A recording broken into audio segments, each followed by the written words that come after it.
تبارك الذي بيده الملك وهو على كل شيء قدير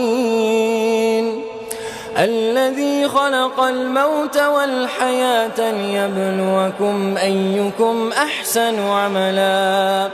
وهو العزيز الغفور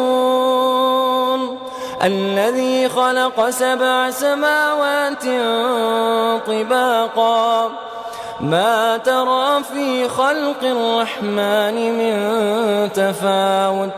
فارجع البصر هل ترى من فطور